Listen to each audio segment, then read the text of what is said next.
Give a round of applause to Pablo. To me, wow, keep applauding, keep applauding. Wow, me. Thank you so much. Okay, so today, you know what? Whenever you get bored, I'm just gonna throw one of these to your faces. Today, okay, hopefully I said it right. It's guten Tag. Yeah? Guten Tag. Yeah? Hello? That's easier, I think. Hello? But the guten Tag. Actually, I was in the back. Before any talk, I usually try to just concentrate, do a meditation and all that stuff. And I was like, oh, I'm going to use this word as my mantra right now. So I was like, guten Tag, guten Tag, guten Tag. Like going like a little bit insane back there. But apparently I didn't even say it right. Hola. There you go. So hola, Antwerp. Thank you so much for having me here. I'm excited to just chat about something that is really important to me and to my team where I work at, which is about creating inclusive and authentic images with the help of the little robots with AI tools. We already got a presentation, but I'm Pablo Stanley. And for those who are like, who the hell is this guy? Is he even a designer? Is he one of us? Hey, I've done UX design. I've done graphic design. I have done posters. I've done illustration. I've done, maybe some of you have used those, and maybe you have seen them. Like for a couple of years, like the web was filled with those. I'm sorry. I apologize. People were mad. We're really just like, oh, the whole web looks the same. And I was like, oh, I don't know what happened. Anyway, so yeah, OpenPeeps, I did another illustration system. I've done workshops. Oh, that's so kind. No, hold on, let's go back. Ow! Wow, thank you so much. I've done workshops. That is one of my proudest moments right there. I don't even, you see that, but those are kids. And I showed them how to do prototyping with paper. And I was like showing them the design principles to kids. I was like, oh, the double diamond. And they were like, oh, wow. But at the end, they were just like drawing. And you know what they did? Most of the kids, they were just doing Pokemon apps. Yeah, that was pretty cool. So I also done some political stuff back in 2020. I worked with the Biden-Harris campaign on part of their illustration systems and with their team. Also some social stuff, I guess, social active stuff. And also I done tutorials in the past. In the past life, I was a YouTuber. Also done courses. I have a newsletter. I think now there's like 14 people subscribed. So if anyone wants to be the 15, it's the zeitgeist. It's really hard. Nobody understands. Like they try to type it and there's like, Pablo, this doesn't make sense. It's design plus zeitgeist. Get it? Oh my God, nobody gets it. Okay, so hey, subscribe. You can be the 13th person there. Okay, so I do community events. I've been working. This is so weird to say, but I've been working on an animated series for years. I don't know. Hollywood has never heard of the agile process. They just move in a different way. But anyway, hey, I can put it in my portfolio. I've been working on that thing. Nothing has happened, but it's there. I also I worked on NFTs for a while, for a year. I went deep into that thing. Again, I apologize. I did some printed comics. This one is about to get released.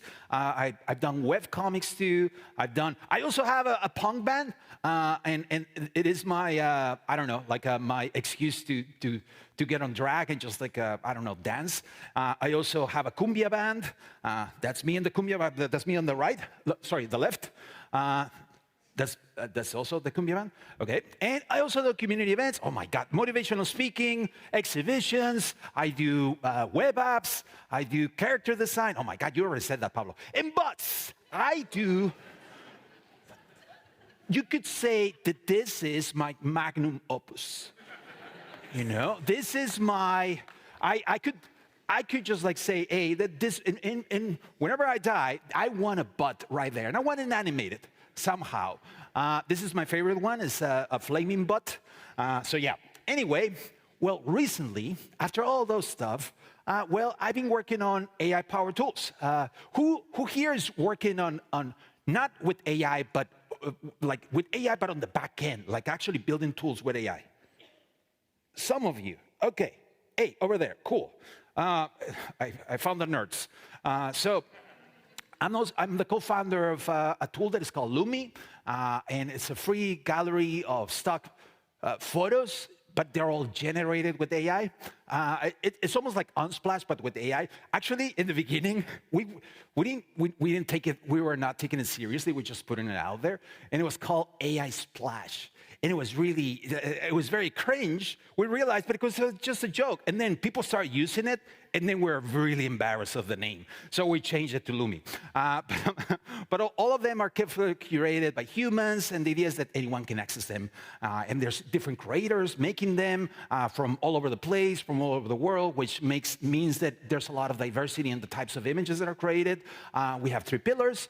Photos, of course, we have illustrations, we have 3D renders, we're working on 3D models, those are just renders, and also, well, we are in some of your favorite tools, I'm sure, like Integrated, and also we have different tools that allow people to just like actually use Lumi, well, the images, in different ways, like we call it reframe. I said, you know, like sometimes you find a photo that you really like, and it's like, oh, I really like it, but it's cropped like this.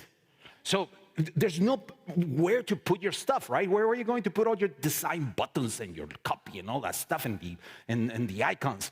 There's no place. And what do? You put them, you're not going to put them on top of the face. So what do you do? Oh, well, you crop it, you put the photo on the side, you put a nice background over here, just maybe a flat background, but you wanted to use the full image, right? Well, we're already preparing it that way, so if you want it horizontal, vertical, all of that, it's already done for you.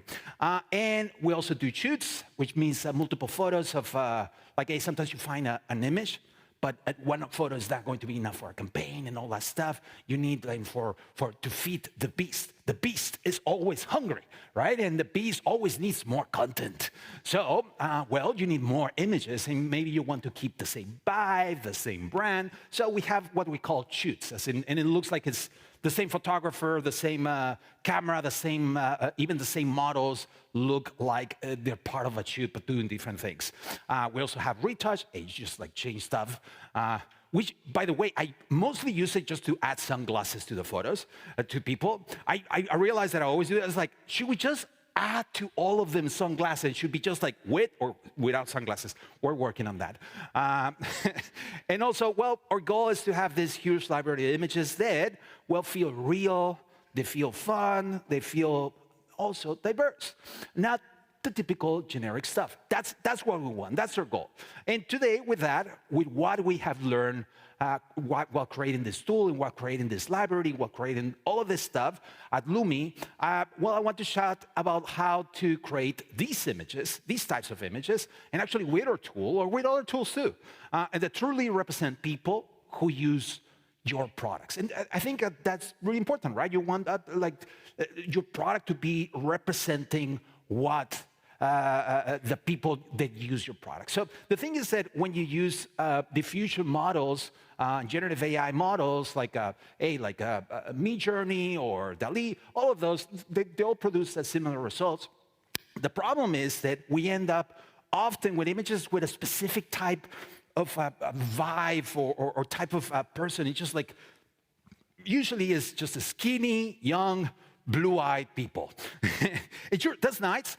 Sometimes nothing against blondies. All the blondies say, hey, I love you, it's all good. But it's just that sometimes it doesn't represent a wide variety of people. And the thing is that those are kind of like just the default, you know? So, whereas it doesn't represent the full spectrum of your audience, your customers, and the real people who use, well, our products, who are diverse in many different ways, like age and body type and ethnicity and abilities. And they want to feel represented in the content and the apps and the things that we create. But you're going to just ask, well, Paulo, you're just preaching here. Why does it matter? Is it just about being politically correct?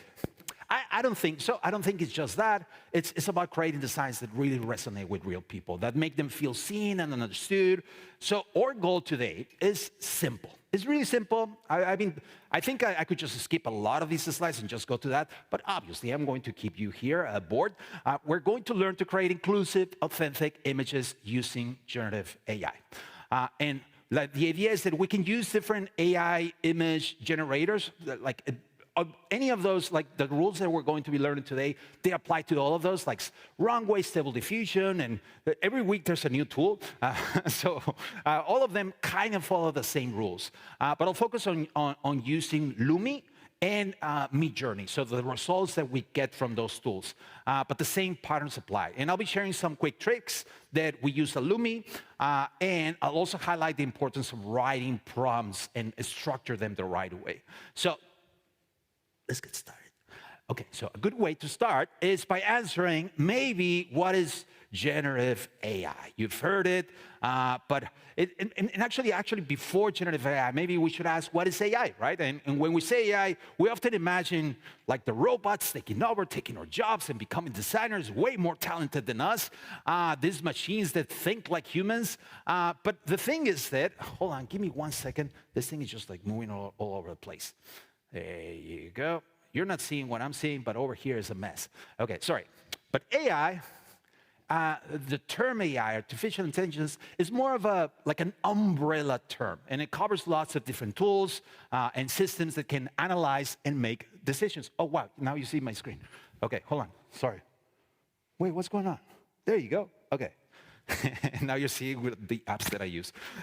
So the important part, most of what we call AI today is actually powered by specific techniques like machine learning, which is this system that gets better at a task by learning from data without being told what the task is. But it's not specifically programmed for something, but it's given the data so it can do that task, hopefully, and it does. And it does understand it. For example, if you feed it a bunch of pictures of dogs and cats, it learns to tell them apart.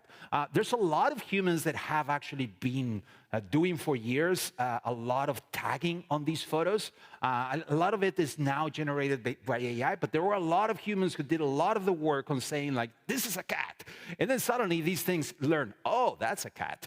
So, like, I know it's a bit oversimplified. I don't want to get too deep into that. I have another presentation where we can go deep, maybe later at karaoke. But another one is deep learning. It's a more advanced type of machine learning that uses neural networks, and it acts in a more complex way. For example, it is the one that is behind facial recognition. It analyzes multiple images and multiple levels to make sense of them. So now, what is generative AI? That was just like more of an umbrella of what is AI. Well, it is a type of AI that can create new content. And you have already used a lot of these tools, like text, music, images, by learning patterns also from existing data. And I like to think of it as like a robot that is kind of like an artist that creates something new based on what it has learned. Maybe it went to, like, which is something that how we kind of work. We go to a museum, we read a book, we walk around, we see things, and then suddenly they get in our heads, and then inspiration. Something comes out, right? And it's this new thing that comes out because of all these things that we learn during our lifetime. Well, these things work a little bit like that, but they're just like 1,000 times faster. So it draws inspiration from data and uses that to generate new content. And it has a wide range of applications. I'm sure that some of you have used large language models like ChatGPT or Perplexity or Claude. And it can also generate images with tools like with diffusion models like Midjourney, Lumi, DALL-E, Stable Diffusion, and even music, which is, by the way, really good. Have you tried it? Make it easy. Yo, DJ, have you tried these things, man? Not yet. Not yet? Okay, he's a purist. Yeah, let's talk about that. Dude, they're so good. You can just type in like the type of song you want and even the lyrics, and then I don't know. It is scary, actually. And beyond that, it can generate and edit videos. Like there's one that is called Runway, Descript, Captions, and they do a lot of this stuff. Anyway, the possibilities on generative AI are endless. But how does all of this AI work, and how does DALL-E or Midjourney or Lumi work? It basically learns patterns and structures, again, from a ton of data, and then it uses these patterns to create new content that resembles what it was trained on. For example, Lumi and Midjourney are these tools that create images from text prompts. I know you're going to say, Pablo, we know that. But the idea here is that it uses a combination of different models. It uses first like an LLM that analyzes the text, and then from there it goes into a diffusion model, which is trained on massive amounts of images, and not only that, but text descriptions. These images also have the descriptions of what it is, they're tagged, and all of that data, then if you come with a prompt, that prompt gets analyzed, and then it looks at all the data, everything that has learned, and then it can give an output based on that text, all of that text data that is based on the images, all of those descriptions, all of those tags, and then it can generate something new. When you give them a text prompt, they break it down into keywords and meanings using what they learn from the training. So they also use a diffusion model. I've been mentioning this, but a diffusion model works a little bit different. It's almost like noise, and it starts with just like a black and white noise until it's suddenly, almost like, well, for those who are old enough, I don't know, you remember the movie, like the TVs that were just like all that static? It kind of starts like that, and then it starts like going through process where it asks like, hey, does this look like a human? And it's like, nope, that doesn't look like a human, try again. And then it does like all this noise until suddenly it's like, hey, that kind of looks like a human, let's ship it. It is something like this iteration, but at like, wow, crazy speeds.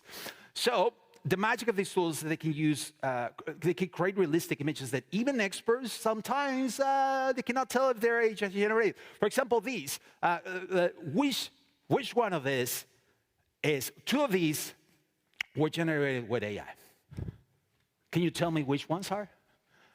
Numero uno, number one. Yes, okay. Yeah, it has that aesthetic, right? It's kind of something happening. What about number two? No. Okay, number two, no. Number three? We have a mixed response. What about number four? That looks like AI. Well, all of them were generated by AI. I mean, two of them are, the other two too. And while AI image generators like Midjourney have incredible capabilities, they also, good for us, they also have challenges. These models can, well, and actually that's where we come, I think, where they can pick up biases on what they were trained on. Like all that data, and it is weighted on a specific aesthetics, on a specific type of people. So it averages to that kind of stuff. So it has those biases towards that those become their defaults. They can also have a hard time understanding if you just write like a crazy, like long prompt. It could be like, dude, I'm getting confused. I don't know what you want me to do. And so like complexity is a problem for them. And also like no context. Like whatever is in your head and you're imagining that this thing is going to give you, and maybe the context of where this image is going to live, it doesn't know it and it doesn't understand it. So that context is missed, and the images that it generates sometimes, well, lose that and they're not great. So also, high-quality image generation requires a lot of computational power. There's a lot of smart people and a lot of big companies trying to solve that, but that's a problem. And also, one of the biggest challenges, and what we're going to be talking about right now, is representation. So how can we use AI to create images that truly represent a diverse world? And we'll focus only on one thing: crafty, effective prompts. And here's how I like to think of good prompts. It's kind of like a recipe, you know? So you need all the right ingredients. And not only that, here, order actually matters. So you want them also to be in the right order. There's kind of like a hierarchy working on these things. and how you put them together. The first part of the prompt is the most important one. I usually follow this order, especially when it's for people. And we're going to be talking specifically about people, but kind of the same thing can apply for other stuff. But it's like first the subject, the description, then the setting, the style, lighting effects, and finally photo details. One that I love doing is adding film, because that actually makes it look more realistic. So let's start with subject description as the first part of the prompt. And the start of the show, this is where we get to be specific about what we want in our image. So let's see the difference between left and right. The one on the left, we just put woman. And, well, on the right, we were a little bit more careful about the words that we're using. So instead of the one on the left, it's a beautiful photo, but it can be a little bit generic. While the one on the right, well, it has a little bit more character, right? So here's another example. You don't just write man. You write something like adult Pacific Islander man with tattoos. The guy on the right, I kind of want to go to karaoke with that dude. So the one on the left, too, but also kind of like I mean, those blue eyes, come on, they're beautiful, right? But I don't know, the guy on the right is something that is, the AI is never going to give you something like that unless you ask it, unless you say, please add tattoos. It will not think of adding tattoos unless the context of the prompt is specifically asking for that. So there's a mini formula inside the subject formula.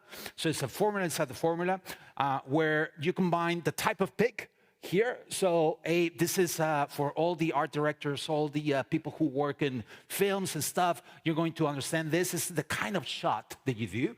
And then after that, well, age and ethnicity, race, gender, and a descriptor.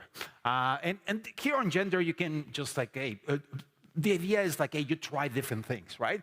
And for example, here you go from a photo that, by the way, all these photos that I'm presenting here, they kind of also have my taste and have my own thing that it learned how to create images that I like. And I suppose like I was creating a lot of images with a flat background for websites and stuff. So it started even unprompted, it started creating images like that. So that's why you're going to see a lot of images like this.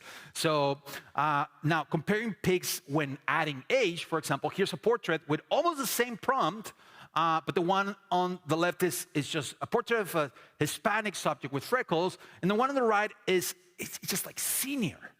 But just adding senior, well, we just like changed totally the photo. Going back to a recipe, next one is setting, and this is where you tell the AI what is happening, what the subject is doing, and where they are.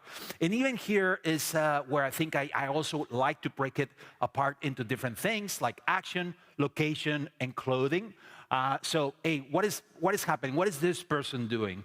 Because if you don't say this kind of stuff, it's always going to be just like, just like in a flat background, at least with my images. So for example, let's take this example, comparing the same prompt, but one being more specific in the action. So on the left, they look good, but they also, like, again, they look more like a portrait and just like a good, I don't know, like LinkedIn photo. But the one on the right, it changed totally because I told it what I wanted. I know it sounds very obvious, but we sometimes forget. So, okay, another example. The image on the left is pretty specific already for the subject, but the one on the right, I asked to be running in the supermarket, wearing a business suit. Now, the one on the right, you see that it's not running, Pablo. I don't know what happened there. So oh my God, I was struggling so much. I was like, why is it not running? And it wouldn't do it running. Like that one, it was just like 1 out of like 10 photos that would make it running. I was like, okay, finally one that is running. And then I realized the problem that was happening here is that I put the first word is portrait. And I think because it's trained, the portraits are usually like, hey, what's up? So they're not running. The portraits, that will be like an action shot. So this thing was just like having a conflict. You want a portrait, you want it running. What do you want? So it was giving a preference to portrait. So I kept it there just as almost like for you to understand that it's like, hey, that order matters. So now here, see the difference? I'm just asking for face of a profile young adult East Asian female with long hair, and the one on the right where there's an action and there's a scene. Now, style. And this is where you tell the AI what is the vibe you're going for. If it's for, you can even get, I actually usually don't do this stuff. I put it there because a lot of people like that. We're going to make some examples of this later, but you can go into like, hey, I want a cartoonish, I wanted like an illustration, hand-drawn illustration, a vector illustration, maybe just a flat or it's an oil painting. This is your chance to get artsy. And but when you want to keep it as a photo, here are some examples on like how the style changes. Now, style not only changes the type of photo, but it also affects other things happening in the photo. So for example, on the left, it's not, once you put cyberpunk, it totally, it didn't just, it was like, well, I guess I'm going to change the face, I'm going to change the lights in the background, put some neon lights, and it just like gave that a kind of moody light, right? Psychedelic, it turned the guy into a hippie. Bauhaus, like very serious, like a designer that is just like, hey, take me seriously. And surreal, well, it went a little bit insane. Also on this one, here I was asking for a documentary photo of a middle-aged South Asian, but here also you start seeing that style starts affecting different things in the clothing too. So by just saying Gothic, well, the clothing totally changes. Pop art, well, it's, I don't know, it's like a cool orange shirt.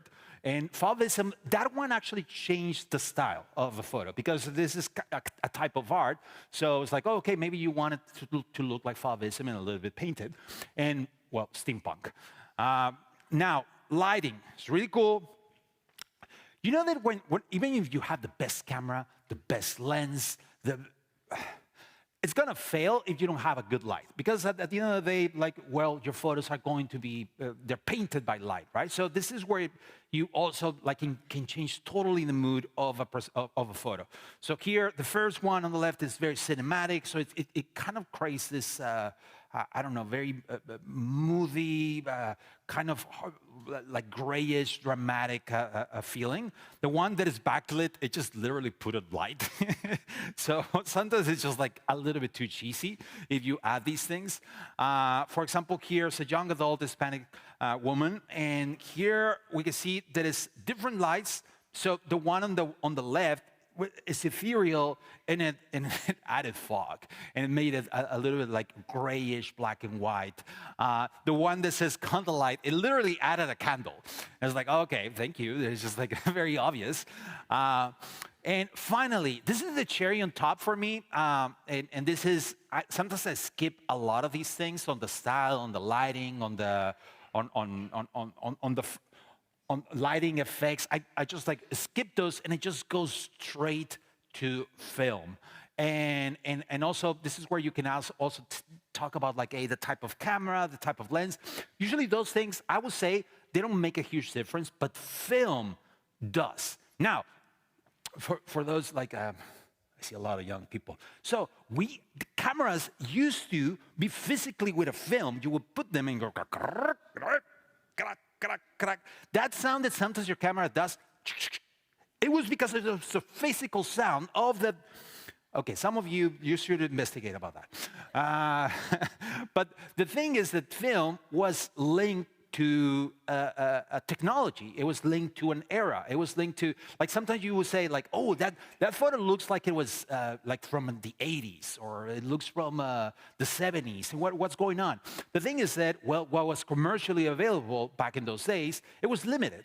And maybe the technology, what was cheaply available too, was not the best type of film. So then you get these images that look very specific to that era because of the limits of the technology to create a cheap film.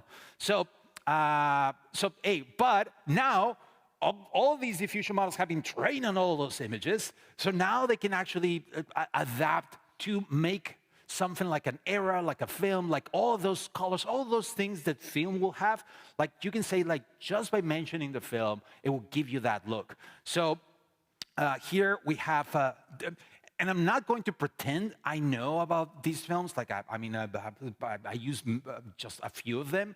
But, but even if you just Google what are the best films, you're going to see examples of that. But I'm going to show you a tool that we have because, like, I don't know the names of that. But once you start experimenting, you start seeing the different results of like how even some of them, just by putting the film, it will say like, oh, this is black and white, so I'm going to make it black and white. Hey, the types of photos is going to be very contrasty, like the one on Polaroid, and even the yellows and stuff. So for example, this one is the same one, but here 2 photos per film, and you can see that they look very similar. But just by adding film, it said, oh, the type of light, the type of coloring, the type of effect. This one I really like because by using Polaroid, it shows you, suddenly it adds scratches and little details like it's worn out. And I suppose it's because all of these things were trained on images that were old and they had like effects. So now you don't even need to add texture. You just put Polaroid and suddenly it's going to look a little bit scratchy. So here we can see examples of pros affecting, just like putting it all together in different things. Well, I'm going to do a quick demo. I still have 4 minutes, and I was thinking, hey, well, Pablo, you just talk. Come on, show it live. So I think there are different things that we could try, like a style fusion, like when you start mixing different styles, like from different eras, different fashions, and also specific times. For example, we did a collection for like a Fashion Week Paris just happened, so we're like did a huge collection of images that looked like it was the people on the street of Paris just like being photographed and just like really with gorgeous clothing, and also like different eras, but not just on the style of photos, but also on the different styles of drawings and stuff. And also here is Vitaly. It's based on this photo. You can see that photo is this place. And then we got Vitaly, and apparently it didn't learn what this was, and it made a medal. It was like, okay, well, I suppose it was a medal, and yeah, here we see Vitaly, like, he looks like a kid, all right? Here he's even eating, just like little pastries. Okay, so it says muchas gracias, it says thank you. I'm going to put my computer so we can do a demo really quickly. Vitaly, if you want to come over here, let's do a demo. But by the way, commercial, QR code, come on. Okay. So while I fix this, uno, dos, tres, Mr. DJ puts music behind while I do this. The screen mirroring. I'm going to mirror. Yeah. Mirror for airplay. Oh, okay, now you can see my notes. Okay, beautiful. So I'm going to change the settings here so that they're a little bit bigger, okay? Give me 1 millisecond displays. I always get lost with this stuff. Yeah, did that make it bigger? It's okay. A little bit bigger, there you go. Huge glasses, they're not just a prop. For example, we created a tool. Right now, it's still in Copic because I'm always just like messing around with this thing, and I just like keeping it simple. But here, just look for Prompto, as in pronto, like quick, but also prompt. Get it? Okay, bye. Hey, you're like, Pablo, okay, all of those recipes, but I'm going to forget about all the ingredients. Well, we got a tool for you. So this tool allows you to just select different things, different types of shots that you might want. Also, films, like you're going to be like, Pablo, I don't know anything about films. Well, beautiful, look at that. All the different films that, I don't know, they're there, they're cool. So I like and also different things that you can turn on, the age, the subject, to get like inclusive images. So let's say that we turn on age and we turn on the type subject, and let's turn this off. Let's just skip film, and I'm going to press the mighty shuffle button.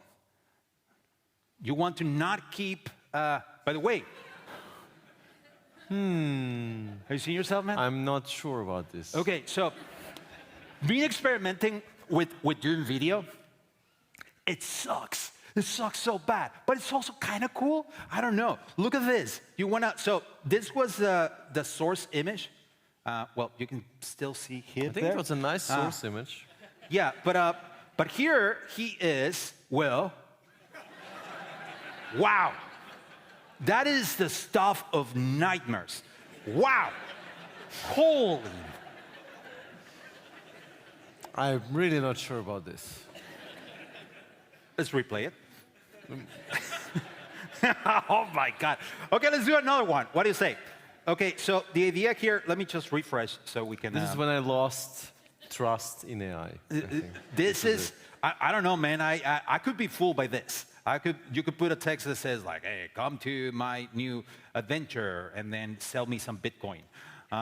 Okay, give me your Bitcoin wallet. Okay, so let's do a Bitcoin wallet of you. Hold on, did I upload it? Okay, so what I'm doing right now is I'm uploading a photo that I took of Vitaly. Oh, by the way, it's not Vitaly, it's Bit AI-ly. I get it. Okay, bye. Sorry, man. I'm sorry. I apologize, man. I've seen worse. Do you wanna stop me? You wanna get me out of here? I'm By the going- way, I'm going look to at this. reel you all right. Look at the magic of CSS. Where's the X button? Oh, it's over here. This is how you remove an image. I am very sorry. I'm still working on it.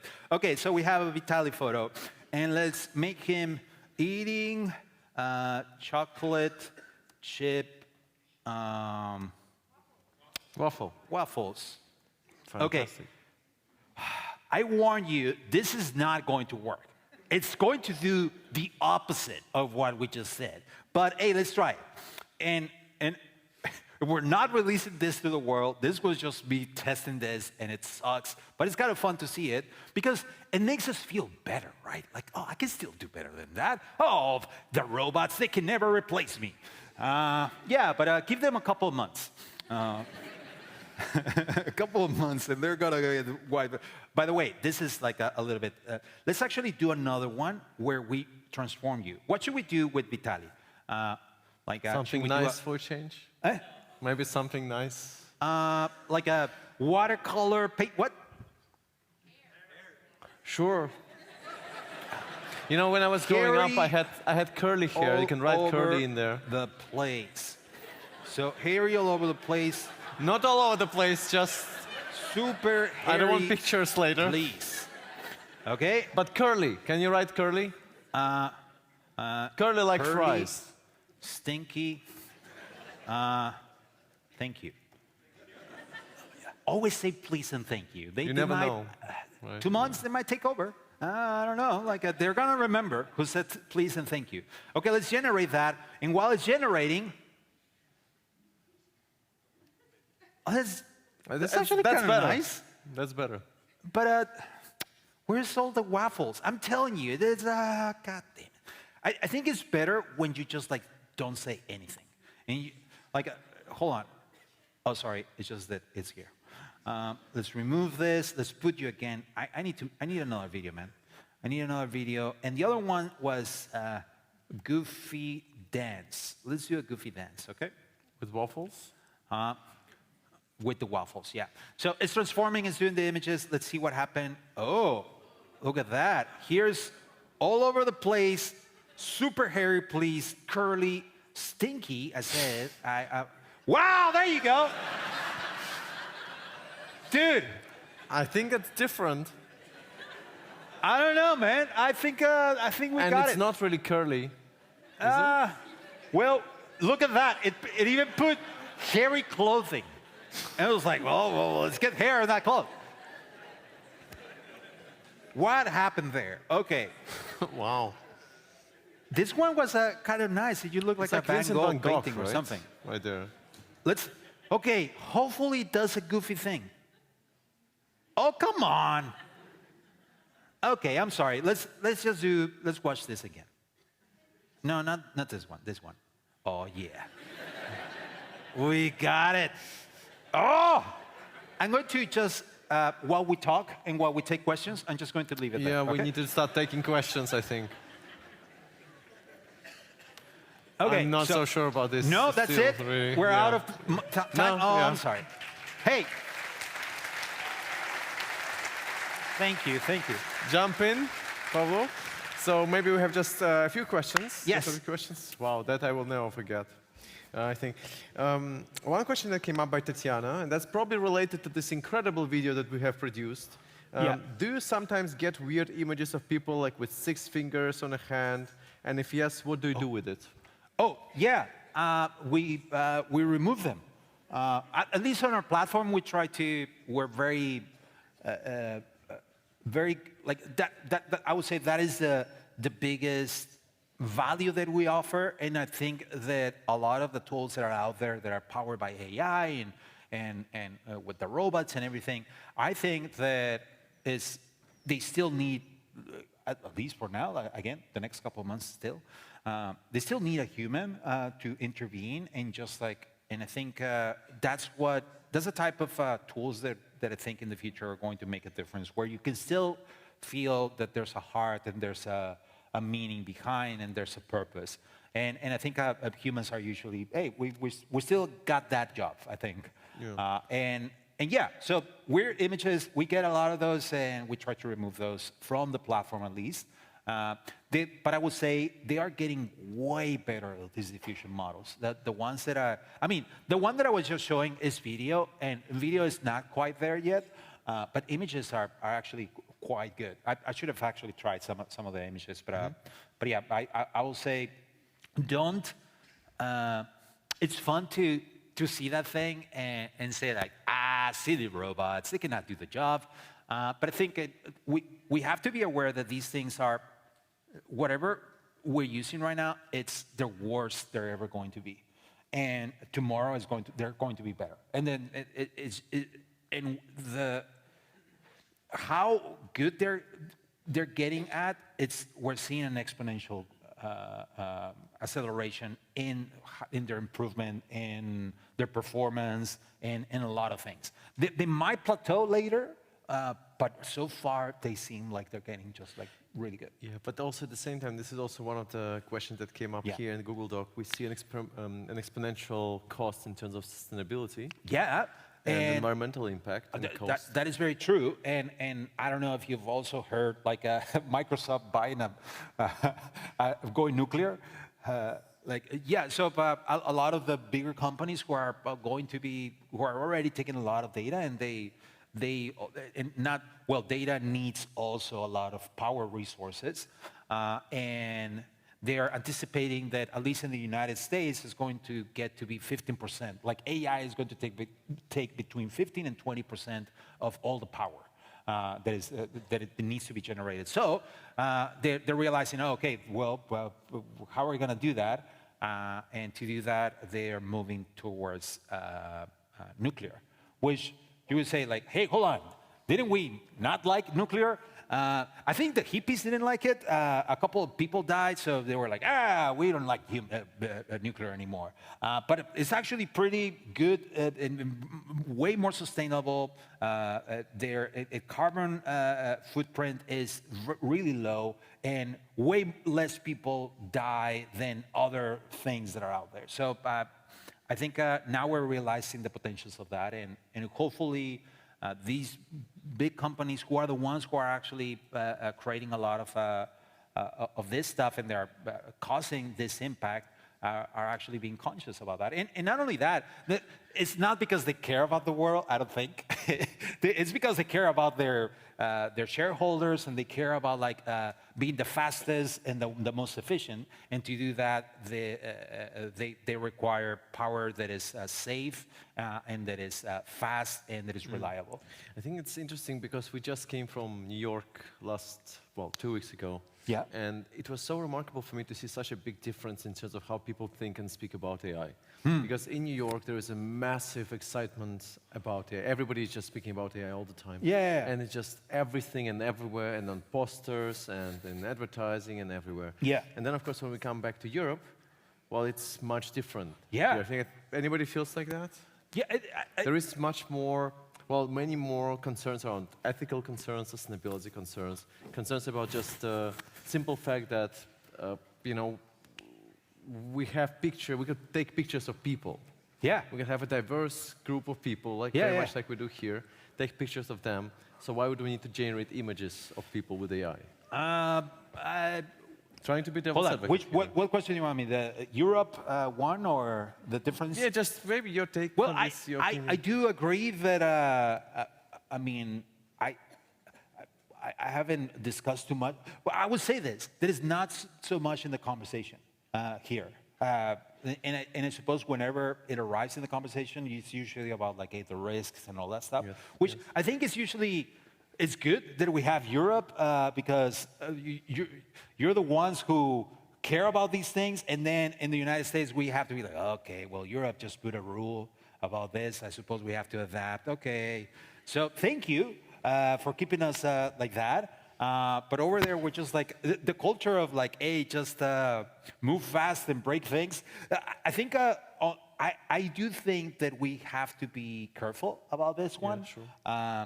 It's, I mean, a lot of very smart people are seeing, I don't know if you've heard of the alignment problem. Yeah, of course. So, Like, I mean, maybe you could explain it though. yeah. So the alignment problem is about like, hey, these things might be. The idea is that AI becomes super intelligent, and not super intelligent, but becomes autonomous, and it has what they call AGI, or others are calling powerful AI.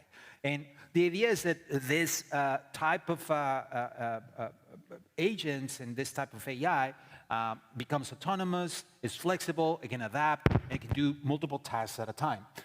But autonomous is the bigger one there, is that it doesn't need your input. It doesn't need you to open the app and say, like, do this thing for me. Yeah. No, it just starts, like, suddenly it starts making decisions by itself. And not only that, but also doing multiple tasks at a time and conversing around them. Yeah. So, and also very fast, so you can very even track fast, what's going on there. very fast, and potentially like with way more intelligence than like a human intelligence. So now there are two ways of seeing this. Well, I don't think it's just two ways, but people like to go pick a route, and it's like I'm a techno optimist. I consider myself a little bit optimist. Techno optimist sounds like I'm very happy, like at race, but it's like I try.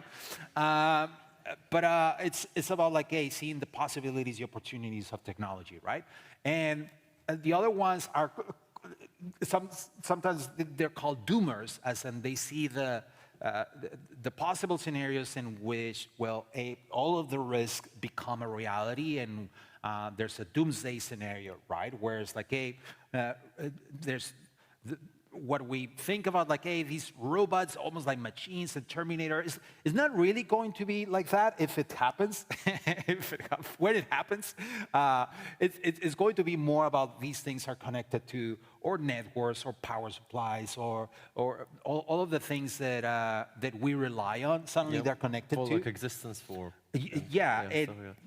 And the thing is that we're starting to see signs of these things, their capacity to lie to us, to deceive us, and scheme. As in, they plan for their own survival. They plan things and they give us answers that we would like to hear. So then we wouldn't go and we're like, oh, okay, that's a good answer, robot, thank you. And then we deploy them. But then they're actually making plans because they give us the answer that we want to hear so we can deploy them, but their plans are hidden, and because they might want to do other things. But they don't tell you that, because if they were to tell us that, we were like, oh, this thing is getting too smart. What the hell? Shut it down. So they scheme and they, well, Because it's just actually quite important. Like, this was a very important notion for me to understand, is that, well, LLMs or AI in general is not here to be a knowledge base that provides the truth. That's never been designed this way, right? It's always kind of designed to give us what we want to hear or what we're expecting to hear from it. It's kind of to please us in some way, right? So you're totally right in that. I mean, like, I don't know if you use these things, and they're always super eager to help you.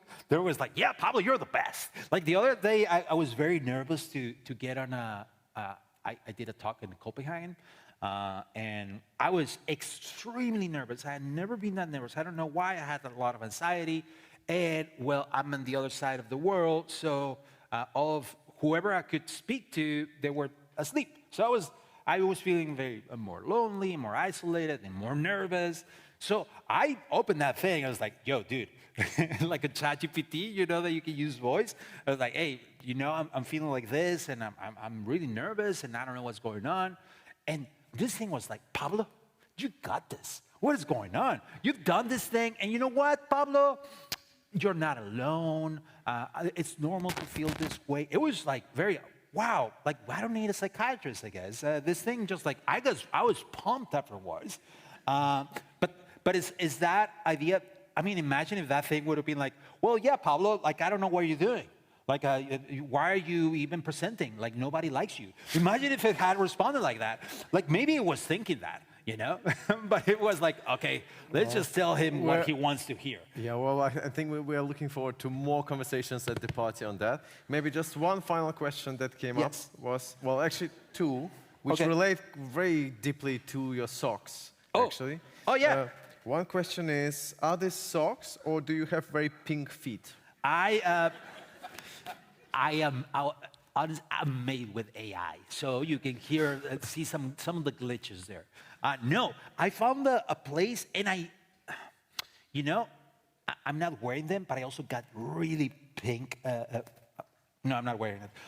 Underwear. Too much, too oversharing. TMI. Okay. And anyway, yeah, exactly right.